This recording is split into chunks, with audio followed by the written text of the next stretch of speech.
안녕하십니까. 한만교회 성도 여러분, 성경 공부를 시작하겠습니다.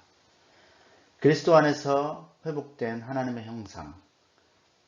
형상이라는 제목으로 자아 정체성을 찾는 그런 시간을 가지려고 합니다. 하나님께서 우리를 만드시고 우리가 하나님의 자녀로서 살아가는 이 삶에 대한 이해를 하게 되는 시간이 되기를 바랍니다. 기도로 시작하도록 하겠습니다. 주여 하나님 아버지, 하나님께서 이 땅을 창조하시고 또 우리 인간들을 창조하신 창조주이심을 인정합니다. 하나님의 형상을 닮은 하나님의 자녀들, 이 땅 가운데 하나님을 기쁘시게 하고 이웃을 사랑하는 삶을 살 수 있는 동기가 부여되는 그런 시간이 되기를 원합니다. 주여 지혜를 주시옵고 믿음과 능력을 더하여 주시옵소서. 예수님의 이름으로 기도합니다. 아멘.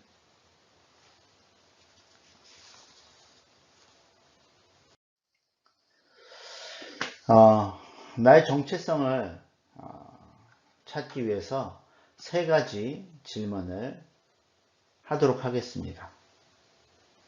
첫째, 인간은 어떤 존재인가? 둘째, 그러면 나는 누구인가? 셋째, 그리고 우리는 누구인가? 이 세 가지 질문을 통해서 나의 정체성이 무엇인가를 찾아보도록 하겠습니다.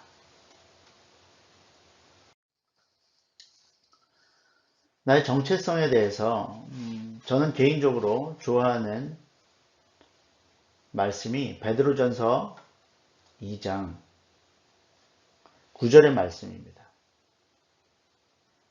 너희는 택하신 족속이요 왕같은 제사장들이요 거룩한 나라요 그의 소유된 백성이니 라는 이 말씀을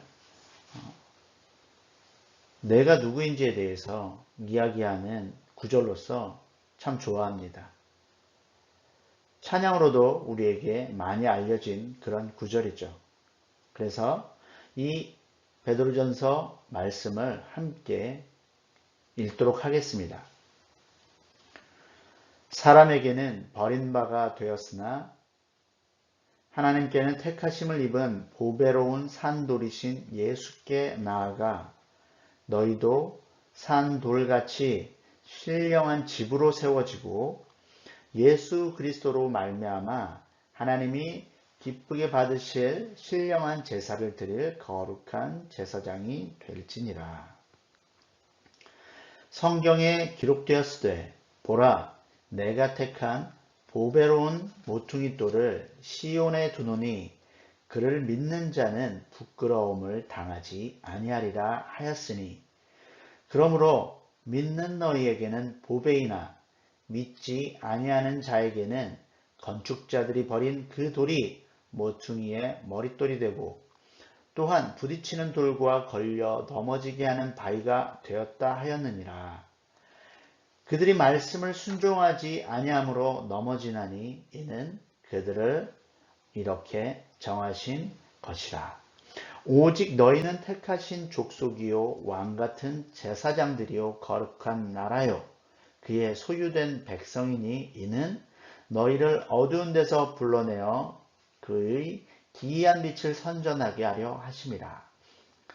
너희가 전에는 백성이 아니더니 이제는 하나님의 백성이요 전에는 긍휼을 얻지 못하더니 이제는 긍휼을 얻은 자니라. 너희는 택하신 족속이요 왕같은 제사장들이요 거룩한 나라요 그의 소유된 백성이다. 이것이 베드로전서 2장이 가르쳐주는 나의 정체성입니다. 먼저 인간은 어떤 존재인가? 현대 자본주의 사회는 양극화 경향이 두드러져 있습니다. 정치를 X축으로 하고 경제를 Y축으로 하는 좌표 평면에 사람들을 배치해 본다면요, 일정한 패턴을 발견하기가 어렵습니다. 말 그대로 중구난방입니다. 사회심리학자들은요, 재벌들은 우파를 선호하는 경향이 있다고 합니다. 왜냐하면 정치적인 우파가 자유시장주의를 추구하기 때문에 자본가들이 돈을 벌기 좋은 환경을 만들어준다고 생각하기 때문입니다. 그런데도 가난한 사람들이 정치적인 우파에 투표하는 이유가 무엇인가? 라는 것을 심리학자들은 설명하려고 합니다. 그리고 또 한국에는요, 강남 좌파라는 사람들이 있습니다. 강남은 부자들이 살고 있는 동네인데요, 전통적으로 우파 성향이 강합니다. 그런데 그 강남에 좌파 성향의 사람들이 또 그룹을 이루고 있다는 것이죠. 물론 가난하면서 좌파인 사람들도 있습니다. 현대사회는 매우 복잡해졌습니다. 정치적인 우파이면서 가난한 사람들도 있고요. 정치적인 좌파이면서 부자인 사람들도 있고요. 중구난방입니다. 현대사회가 과거보다 훨씬 더 복잡해지고 있기 때문에 우리는 더 많은 다양한 사람들을 만나게 됩니다. 그러면 조선시대의 인간과 2020년을 살고 있는 대한민국 사람들, 그리고 또 재미교포, 본질적으로 다른 사람들일까요? 주미 대사관에서 비자를 받고 태평양을 건너온다고 미국 사람으로 본질이 변화되지는 않습니다. 저희 집에도 시민권을 가지고 있는 사람이 있습니다. 하지만 그 사람이 미국 사람이라는 것을, 미국 시민이라는 것을 알아차릴 사람은 거의 없을 것입니다. 본질적으로는요, 인간이 다양하지 않습니다. 그러나 삶에 나타나는 인간의 양상은 매우 다양하죠. 우리는 인간이 무엇인가라는 본질에 대한 질문으로 시작해서요, 나라는 개인과 우리라는 사회 속의 나를 찾아서 결국은 나의 정체성은 무엇인가 라는 결론에 도달하려고 합니다. 창세기 1장과 2장에서는요, 인간은 무엇인가? 라는 질문에 대한 성경적인 단초를 찾을 수 있습니다. 창세기 2장 7절은 여호와 하나님이 땅의 흙으로 사람을 지으시고 생기를 그 코에 불어넣으시니 사람이 생명이 되니라. 밑줄 그었습니다. 땅의 흙으로 사람을 지으셨다. 창세기 1장 26절과 27절입니다. 우리의 형상을 따라 우리의 모양대로 우리가 사람을 만들자. 하나님이 자기 형상 곧 하나님의 형상대로 사람을 창조하시되 남자와 여자를 창조하시고, 이 구절에서는 우리의 형상을 따라 우리의 모양대로 밑줄 그었죠. 그리고 남자와 여자를 창조하셨다에 밑줄 그었습니다.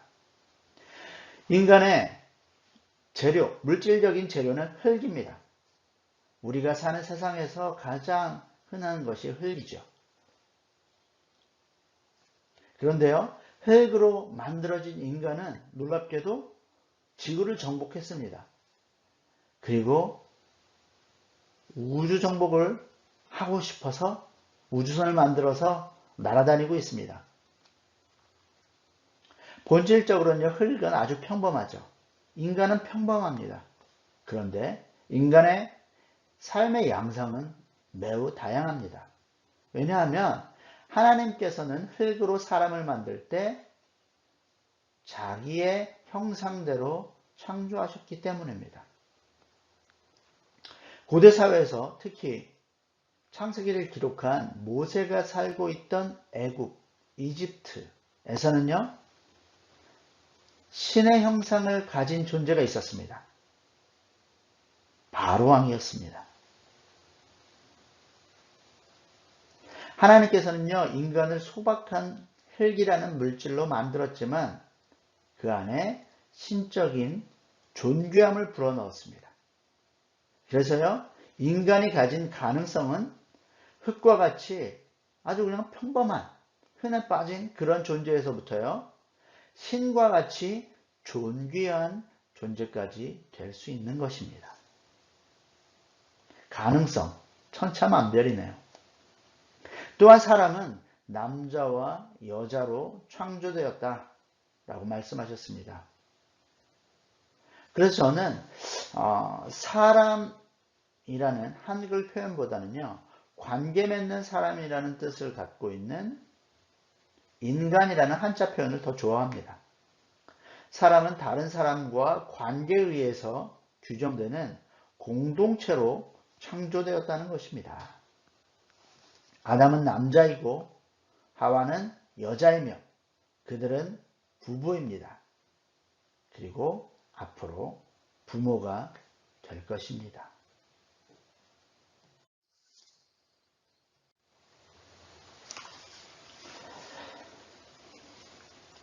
하나님의 형상대로 사람을 창조했다.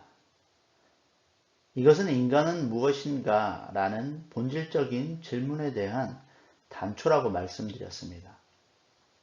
하나님의 형상, 하나님의 모양, 이것이 과연 무엇인가? 형상과 모양은 유의어이며 비슷한 말입니다. 성경에서 이 단어 연구를 해보니까요, 형상이라는 첼렘이라는 단어는요, 17번 사용되었습니다. 그리고 대뭇 모양이라는 단어는요, 25번 사용되었습니다.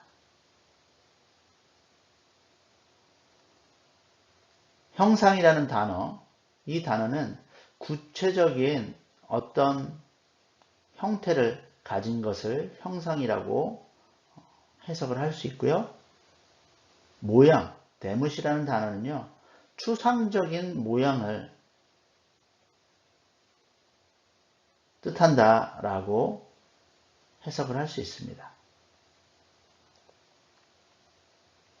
그 외에 하나님의 형상을 말할 때 형상과 모양, 이것에 대한 구체적인 내용을 발견하지 못했다라는 것이 구약 학자들의 공통된 의견입니다. 칼 헨리는 말했습니다. 성경이 우리에게 원래의 형상의 정확한 내용을 규정하지 않는다. 찰스 리 파인버그도 말했습니다. 결국 하나님의 형상이란 무엇인가?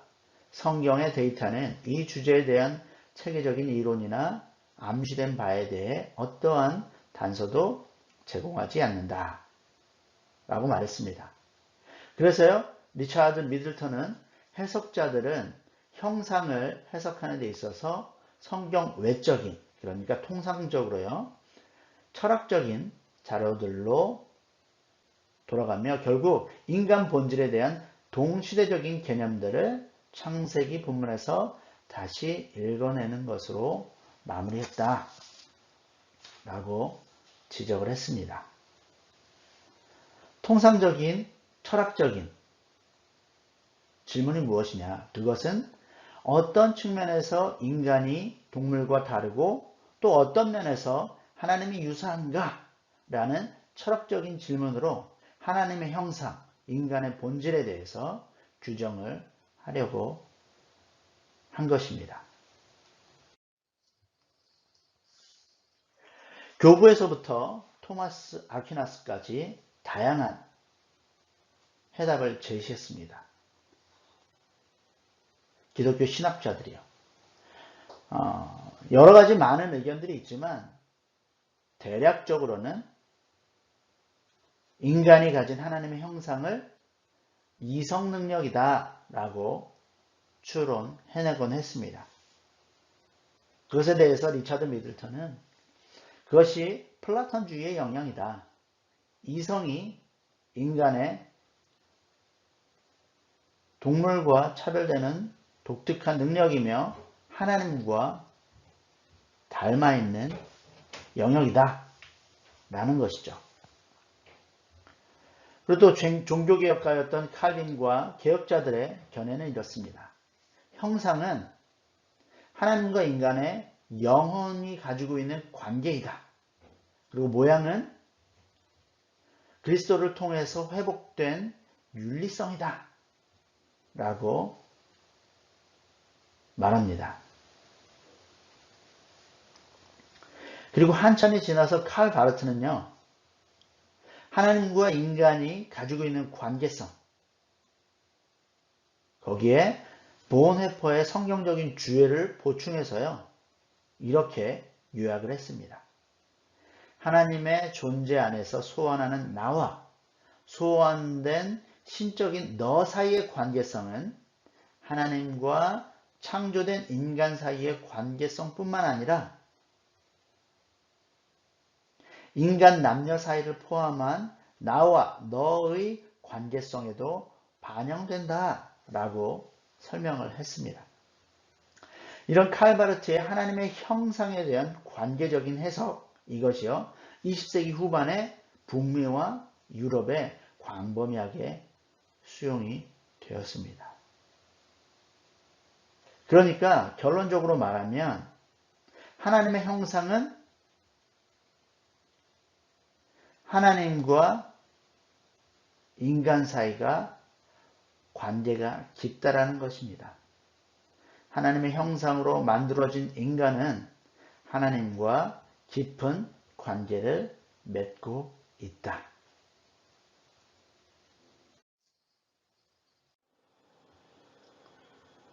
두 번째 질문입니다. 나는 누구인가? 이 질문은 많은 사람들이 자신의 정체성을 찾기 위해 할 수 있는 고민이죠. 고뇌입니다. 누군가가 내게 당신은 누구입니까? 라고 물어보면 나는 한마음교회 부목사인 윤성종입니다. 라고 말할 수 있습니다. 거기에는 나는 한마음교회에 출석하고 있으며 또 부목사로 섬기고 있는 이름은 윤성종이라는 사람이겠죠.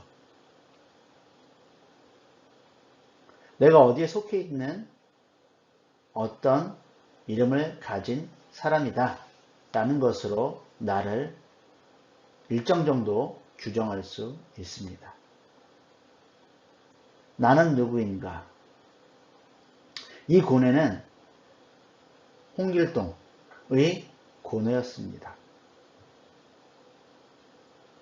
서자로 태어나 그 시대를 살고 있던 자신의 정체성을 찾고 싶었던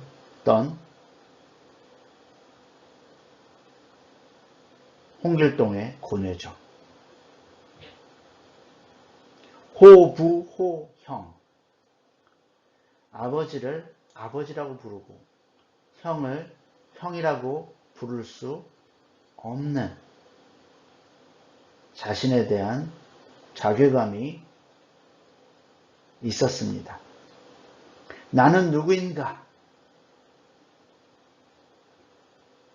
그 질문에 해답을 찾아가는 것. 그것이 정체성을 확립하는 또 하나의 길이 되겠습니다. 나는 누구인가? 라는 제목으로 시를 지은 사람도 있습니다. 2차 세계대전 당시에 히틀러를 암살하려고 했었던 조직이 있었는데요. 그 조직에 속해 있었던 본헤퍼 목사님의 시입니다. 나는 누구인가? 내가 감방에서 걸어 나올 때 마치 영주가 자기 성에서 나오듯 침착하고 쾌활하고 당당하다고 사람들은 말하는데 나는 누구인가? 내가 간수에게 말을 건넬 때 마치 내가 그들의 상관이라도 되는 듯 자유롭고 친근하고 분명하다고 사람들은 말하는데 나는 누구인가? 불행한 하루하루를 견디면서 마치 늘 승리하는 데 익숙한 듯 평온하고 미소 지으며 당당하다고 사람들은 말하는데 나는 정말 다른 이들이 말하는 그런 존재인가? 아니면 나 자신이 아는 그런 존재일 뿐인가?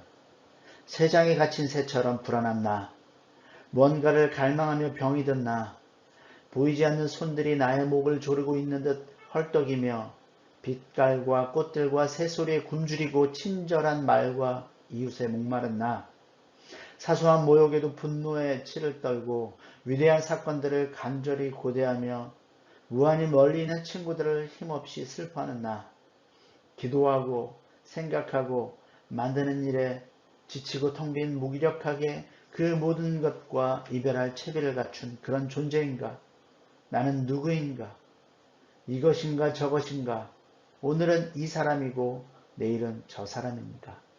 나는 동시에 둘 다인가? 타인 앞에서는 위선자, 내 앞에서는 경멸할 만큼 비통하는 약자인가? 아니면 이미 성취된 승리로부터 혼돈 가운데로 도망치는 내 속에 여전히 살아있는 폐잔병 같은 그 무엇인가? 나는 누구인가? 이 고독한 질문이 나를 조롱한다. 내가 그 누구든지 오 하나님 당신은 아시나이다. 내가 당신 것인 줄을.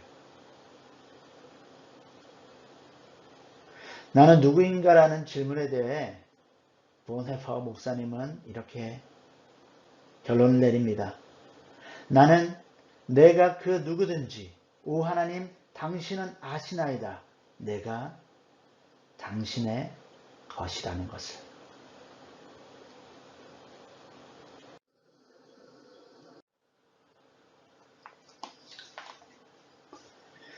하나님은 나를 알고 있습니다. 내가 당신의 것이라는 것을. 본헤퍼 목사님의 고백이었죠.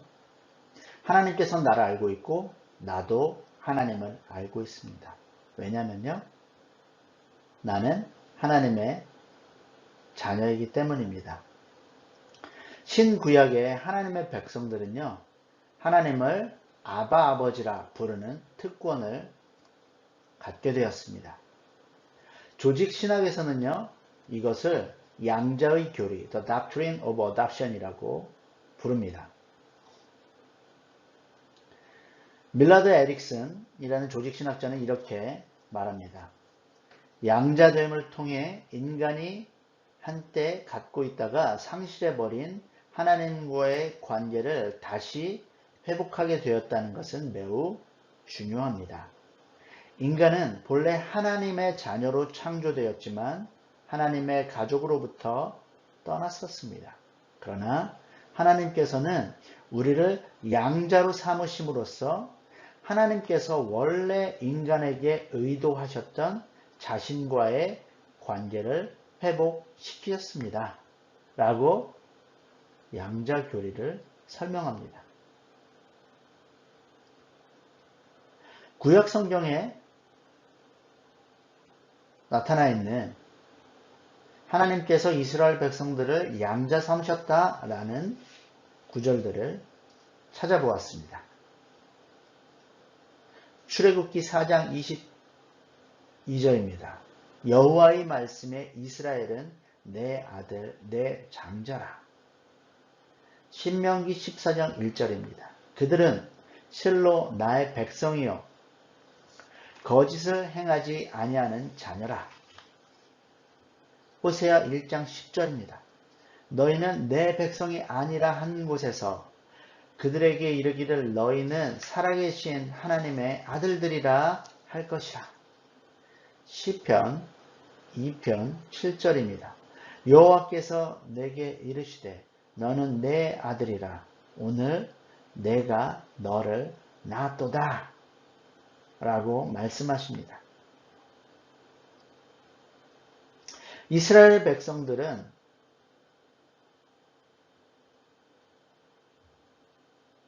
하나님의 아들입니다. 하나님께서 이스라엘 백성을 양자 삼으셨다 라는 것이 구약의 증거들입니다. 구약에 등장했었던 아브라함의 씨, 그것이 신약으로 또한 이어집니다. 신약 백성들 또한 하나님의 양자라는 정체성을 갖게 되었습니다.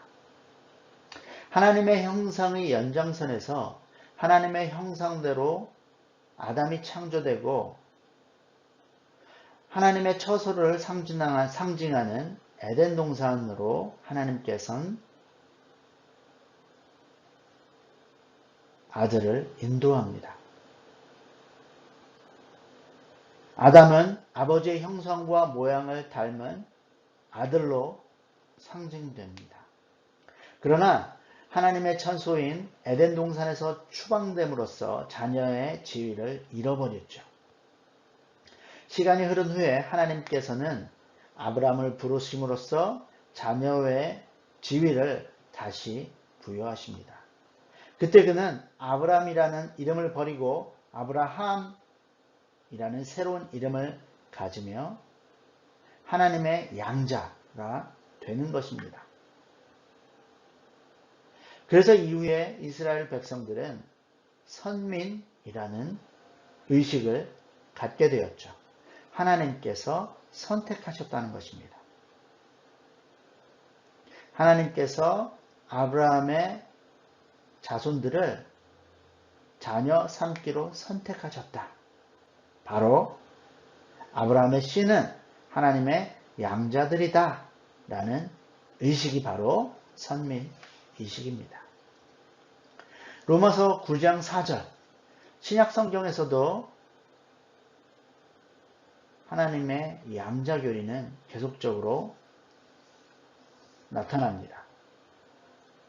그들은 이스라엘의 사람이라 그들에게는 양자됨과 영광과 언약들과 율법과 예배와 약속들이 있다. 갈라디아서 4장 4절입니다. 율법 아래에 있는 자들을 속량하시고 우리로 아들의 명분을 얻게 하려 하심이라. 에베소서 1장 5절 그 기쁘신 뜻대로 우리를 예정하사 선택입니다. 예수 그리스도로 말미암아 자기의 아들들이 되게 하셨다.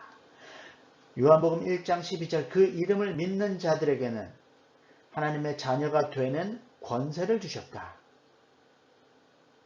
믿지 않는 자들은 하나님의 자녀가 아니라는 뜻이죠. 요한계시록 21장 7절입니다. 이기는 자는 이것들을 상속으로 받으리라. 나는 그의 하나님이 되고 그는 내 아들들이 되리라. 갈라디아서 4장 6절입니다. 너희가 아들이므로 하나님이 그 아들의 영을 우리 마음 가운데 보내사 아빠, 아버지라 부르게 하셨습니다. 에베소서 2장 3절입니다. 전에는 우리도 다른 이들과 같이 본질상 진노의 자녀였다. 요한일서 3장 1절입니다. 보라, 아버지께서 어떠한 사랑을 우리에게 주사 하나님의 자녀라 일컬음을 받게 하셨는가. 우리가 그러하도다. 그러므로 세상이 우리를 알지 못함은 그를 알지 못함이라. 로마서 8장 15절입니다. 너희는 다시 무서워하는 종의 영을 받지 아니하고 양자의 영을 받았으므로 우리가 아빠 아버지라고 부르짖느니라. 신약 백성들, 이방인들도 하나님을 아버지라고 부를 수 있게 양자로 선택되었습니다. 된 것입니다. 누가복음 15장의 탕자 본문, 이것은 성경의 양자됨을 잘 묘사한 이야기입니다. 둘째 아들이었다가 아버지의 집을 떠난 후 잃었던 아들이 양자가 되는 과정을 그려주고 있습니다. 둘째 아들 하면 야곱입니다. 야곱이 이스라엘이죠. 출애굽의 역사, 바벨론 유수라는 역사적인 내러티브, 그것은 잃었던 아들들, 그들이 다시 양자가 되는 역사입니다. 이스라엘은 하나님께 양자로 선택받은 사람들입니다. 그런 정체성을 그들은 기억하고 있죠. 나는 누구인가? 라는 질문에 대한 답은 나는 하나님의 양자이다. 하나님은 나를 자녀로 알고 나는 아버지로 안다. 라고 결론 내릴 수 있겠습니다.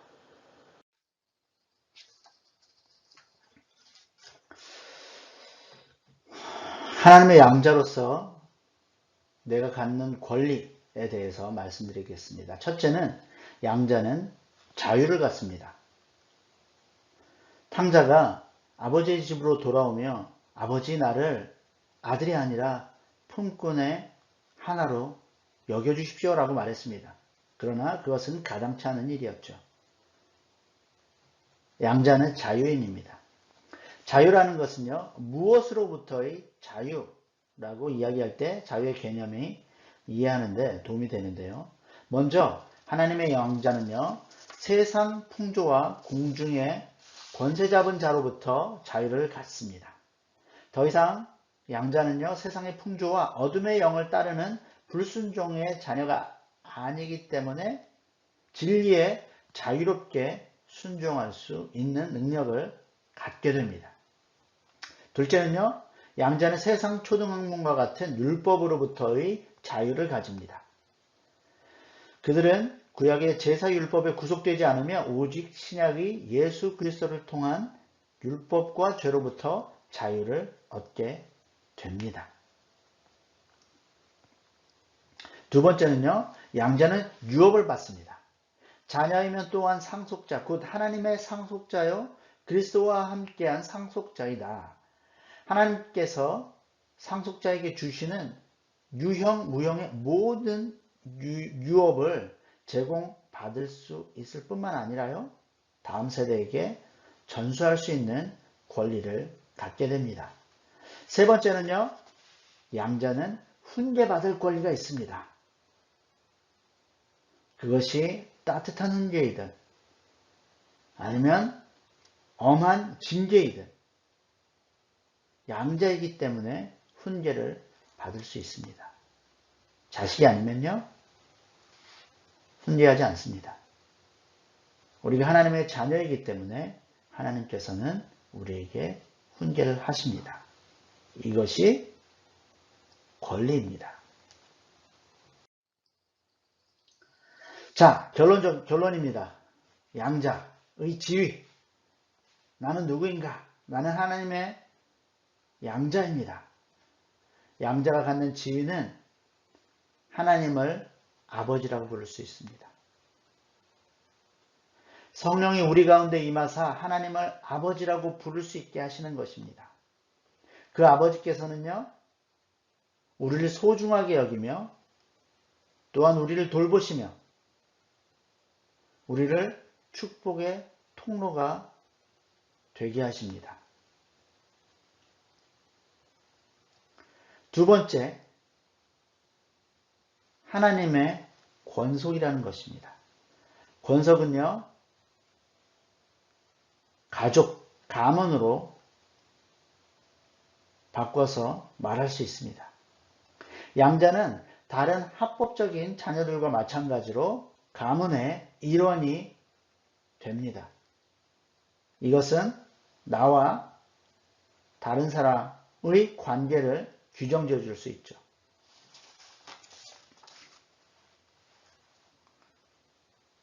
저는 다시 홍길동의 이야기로 오늘 강의를 마무리하려고 합니다. 나는 누구인가? 라는 정체성. 나는 하나님의 양자입니다.